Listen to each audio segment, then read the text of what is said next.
Greetings to all lovers of mystery and the unknown. Voyager 1 has sent mysterious signals back to Earth, which NASA is calling anomalous. No other man-made object has traveled as far into space as this spacecraft.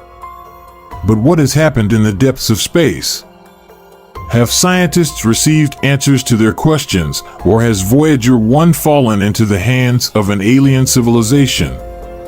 The Voyagers were created to study Jupiter, Saturn, Uranus, and Neptune, as well as their moons. They provided the first close-up images of these planets and their satellites, and also helped discover new rings. After completing their primary mission, the Voyagers continued their journey beyond the solar system, revealing some truly astonishing findings. Voyager 1 is currently about 161 astronomical units, or roughly 24.2 billion kilometers, away from the Sun. However, when the mission launched, it was far from clear that these two probes would become the longest-lasting representatives of their kind. Although the spacecraft are now in close contact with interstellar space, that was never their original mission. When Voyager 1 left Earth on September 5, 1977, it was only meant to study the outer planets of the solar system, which were largely unexplored at the time. This is something we must remind ourselves of. Voyager 1 began its mission in a time when modern computers and smartphones were nowhere near today's technologies. Yet, its journey continues to this day. On board both Voyager spacecraft is what's known as the Golden Record, a disk containing sounds and images representing the diversity of life and culture on Earth. It was created as a message to any extraterrestrial civilizations that might one day find the probes. The record includes sounds of nature, greetings in 55 languages, musical compositions from Bach to Chuck Berry, and photographs of Earth. While the chances of someone finding this record are extremely slim, the idea of sending such a message has become a cultural symbol of optimism and humanity's unity. Although the Voyagers continue to send data even from interstellar space, many scientists and philosophers ask, what if, one day, the probes encounter something or someone in the vast reaches of the cosmos? But there's a more troubling thought, the theory of the dark silence. This theory, which stems from discussions about the Fermi paradox, suggests that space may indeed be filled with intelligent civilizations, but they are intentionally keeping quiet and hiding their presence. Perhaps they avoid contact with others, fearing some catastrophic consequences. This leads to a grim question. What if these civilizations avoid detection because something dangerous lurks in the cosmos, something so terrifying that everyone prefers to stay hidden? Now imagine, the Voyagers move through this silent darkness, beyond what we can comprehend. They may be breaking this silence, sending signals, and carrying our message, the Golden Record. If something truly dreadful exists out there, what will happen if it takes notice of these signals? Could these probes, carrying a message of peace and knowledge, unknowingly become an invitation to something we might be better off not discovering? This idea stirs a sense of unease. In astronomy and cosmology, there's a hypothesis known as the Great Filter, which attempts to explain why we haven't yet found evidence of other intelligent civilizations despite the vastness of the universe.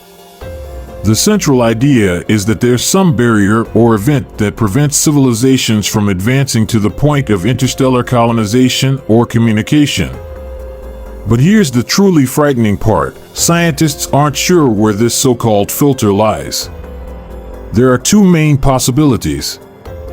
The first is that the filter is behind us, meaning we've already passed through the most dangerous and difficult challenge. For example, the emergence of life or the transition from primitive organisms to intelligent beings might be so rare that most worlds never reach our stage of development. If that's the case, we are a rare exception and perhaps one of the few civilizations to have passed this barrier. The second possibility is that the filter is still ahead of us, and this is a much more unsettling prospect. If the Great Filter lies in our future, it could mean that all advanced civilizations eventually face some catastrophic event that wipes them out before they become interstellar. This might be a global disaster, a technological mistake, or even something cosmic and unimaginable that ultimately erases civilizations from existence. Perhaps the sudden and unexplained disappearance of other civilizations is linked to this barrier, and one day, it could catch up to us as well. But let's return to the mysterious signals. Since the Voyager mission has now lasted more than 45 years, it's rightfully considered one of NASA's most significant achievements in space exploration. Given the vast distance, it seems almost unbelievable that communication with Earth is still functioning. Admittedly, the data exchange between Earth stations and the spacecraft isn't exactly fast. It takes about 20 hours for the signal to travel across the enormous distance. This also means that nearly 2 days pass before a message is received and a response can be sent back. Despite the incredible distance, the Voyager probes have already provided us with a wealth of groundbreaking information. Let's not forget that these two spacecraft are the first and, so far, the only man-made objects to reach interstellar space, the space that lies far beyond the influence of stars. Voyager 1 reached this great unknown in 2012, followed by its sister probe 6 years later. But amidst the excitement that accompanied these galactic milestones, experts couldn't help but notice a remarkable fact. Interstellar space is much stranger than we thought. To better understand these exciting discoveries, we need to review some basic knowledge. The Sun isn't a stationary celestial body quietly shining from afar. On the contrary, it's a nuclear furnace racing through space at a speed of 725,000 kilometers per hour. Around our star stretch dynamic magnetic field lines. Along these invisible lines, streams of plasma constantly flow, known as solar winds, which permeate our entire solar system and eventually reach the interstellar medium. In other words, particles, magnetic fields, and radiation, which were flung into space after the Big Bang, still exist in the space between stars.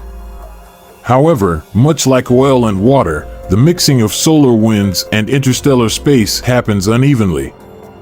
In fact, solar winds form a bubble inside this medium called the heliosphere.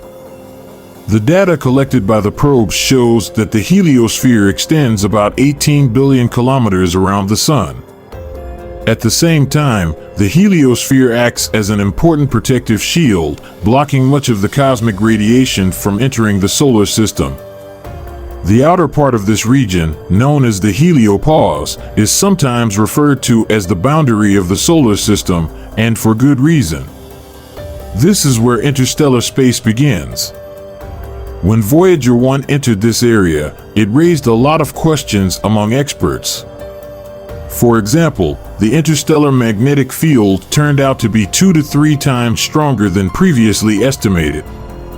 Conversely, the pressure exerted by interstellar particles on the heliopause was also 10 times greater than predicted.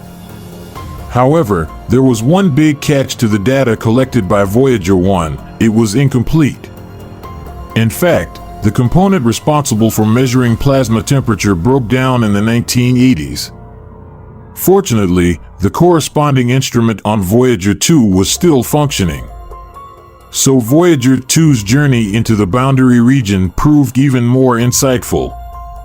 We now know what happens when an object approaches the heliopause. The data showed that the surrounding plasma slows down, becomes denser, and heats up. However, the plasma is so sparse and uneven in composition that the temperature around Voyager turned out to be surprisingly low. Nonetheless, this didn't apply to the interstellar medium itself, which, at just under 30,000 degrees Celsius, was much hotter than expected. This is quite a strange phenomenon. Moreover, scientists confirmed that plasma on both sides of the heliopause flows into the other region. Researchers describe this as a stream of low-energy particles that extends 160 million kilometers into the heliopause. Another puzzling discovery for scientists was what the probes experienced as they approached the heliopause. Roughly 1.03 billion kilometers before reaching the boundary, Voyager 1 entered a relatively static region where the solar wind abruptly slowed down. However, before crossing the heliopause, Voyager 2 passed through an area that differed significantly from its more static counterpart. Geophysicist Patrick Cohn, a research scientist at NASA's headquarters, summarized the confusion of the researchers. "This is really strange. It shows us that we definitely need more data." His statement not only addressed the differences in the probe's findings, but also the fact that there are still huge gaps in our overall picture of the heliosphere. In essence, we don't even know what shape this structure takes. It might be a sphere, but some suggest it could resemble a croissant or have the shape of a comet's tail. Why is Voyager 1 sending such strange data? Not long ago, it transmitted a set of information that made no sense at all. After this report was published, it didn't take long for the internet's imagination to run wild. Could Voyager have been captured by an alien species? Had extraterrestrials reprogrammed the probe to send it back to Earth with a declaration of intergalactic war?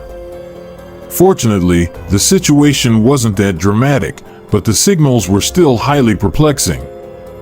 It seemed that the strange, chaotic telemetry data had been generated randomly. The data from the attitude, articulation, and control system suggested a malfunction. Despite this, the probe continued to operate flawlessly. This system is responsible for, among other things, the precise alignment of Voyager's main antenna with Earth. Only through this can communication be maintained over such a vast distance. Given the enormous distance that Voyager has traveled, it's astonishing that the transmission of scientific data continued as usual. The probe's main power source is their radioisotope thermoelectric generators, which convert the heat released from the radioactive decay of plutonium-238 into electricity. While the generator's power has diminished over the years, they still provide enough energy to keep the probe's instruments running. Moreover, the probe continued to respond to commands from Earth as the signal strength hadn't changed. The main antenna was still aimed at Earth. So what was the problem? Luckily, after a few weeks, specialists managed to solve the mystery of the strange data recordings. First, NASA engineers discovered that the attitude control system was actually functioning properly, but with one caveat. It had been mistakenly trying to send telemetry data to Earth via an onboard computer that hadn't worked in years. As a result, the information reached Earth stations as garbled data, causing nothing but confusion. Once the cause was identified, NASA used the Deep Space Network's radio antennas to send a command instructing the probe to transmit data through the functioning onboard computer. Success followed quickly. Specialists were once again able to receive stable telemetry data. However, one puzzle remains unsolved. Why did the attitude control system switch to the wrong computer? Scientists can only speculate for now. It's possible that a faulty command from another part of the onboard electronics was to blame. If that's the case, it could mean another component is malfunctioning, and the engineering team may have more work ahead of them. Voyager 2 also went dark in space due to a similar mistake. In July 2023, the next mishap occurred, this time affecting Voyager 2. NASA made a serious error. A command glitch caused the probe's antenna to tilt by 2 degrees, meaning it was no longer pointing toward Earth. While Voyager 2 and Earth-based researchers couldn't communicate, specialists worked around the clock to restore contact. About 2 weeks after losing galactic communication, some redeeming news arrived. The Space Communication Station in Canberra, Australia, sent a signal to Voyager 2, instructing the probe to realign its antenna toward Earth. Roughly 37 hours later, researchers received confirmation that the operation had succeeded. But what happens if one of Voyager's components fails permanently? Thankfully, the spacecraft have backup systems for such scenarios. These systems kick in when something serious goes wrong. In fact, Voyager 1 already used its backup system in 2017 when some of its unused flight control thrusters were activated to compensate for the loss of its primary attitude control thrusters. This solution allowed the probe to continue its mission despite significant problems. Does this mean that the probes will continue supplying us with fascinating data from the far reaches of space for another 45 years? Unfortunately, not quite. The last contact with these farthest outposts of humanity will likely occur in the 2030s. As the distance continues to increase, communication will eventually become impossible. However, that doesn't mean Voyager 1's journey will end. Barring any unforeseen events, it will pass by the star Gliese 445 in about 40,000 years. And in 225 million years, it will complete a full orbit around the center of the Milky Way. If you enjoyed this video, give it a thumbs up and subscribe to the channel. Also, don't forget to leave your comments below. We value your opinions. See you in the next video.